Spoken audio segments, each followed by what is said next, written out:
Military fighter jets fly over Asan Beach Park, starting the reactivation and official naming of the new Marine Corps base after a Guam man, the late Brigadier General Vicente Blaz. I am honored to represent our family by speaking here today.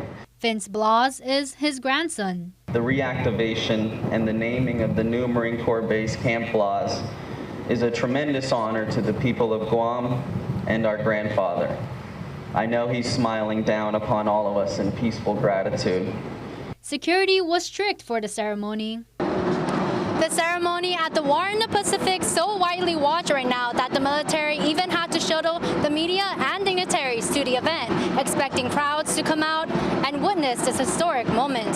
Federal, international, and local government officials attending the event. General David Berger, Marine Corps Commandant, speaking on Blaz's 29 years of service to the military and his time as Guam's delegate. He is the man who showed us how to remember our past without letting it stifle our future.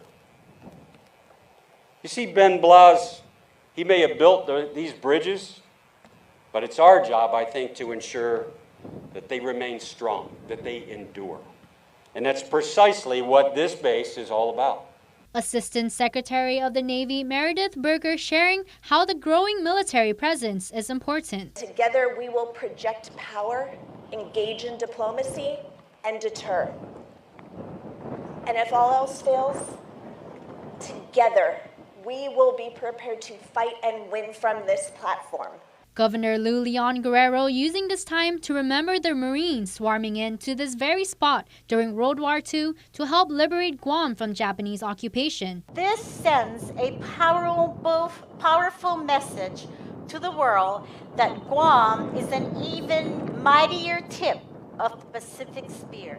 But as the Magahaga was speaking to the nation's first and only Chamorro-named base, protesters against the buildup were nearby. Local activists with Preteri Litegson having a close encounter with GPD SWAT, telling them they need to move their protests to the other side of the park, outside the barriers. So what you guys can do is still protest of the United States Marine Corps. Okay. Why? But we're just standing here. And all distinguished guests. That was reserved. We are so deeply honored to have you join us today. Parks. 81 years ago, So they are on December 8, 1941, but your designated area our to protest, subsidiary attack on your Pearl freedom of Harbor. speech. So no freedom of speech on this side. The group's Monica Flores is heard live streaming. It doesn't feel good to be, told we can't participate in a public event. We don't want war, The bases make us a bigger target for war. Yeah, and we're tired of being a colony. Still, the governor adding the plans include benefits to the island while strengthening Guam's security posture. We worked with our military partners. We ensured everyone respects regional sensitivity and international security agreements, and with a recognition that the long-term goal must achieve sustainable peace for all. Peace that apparently comes at a price with protests. Matsuki Hirayama, KUAM News.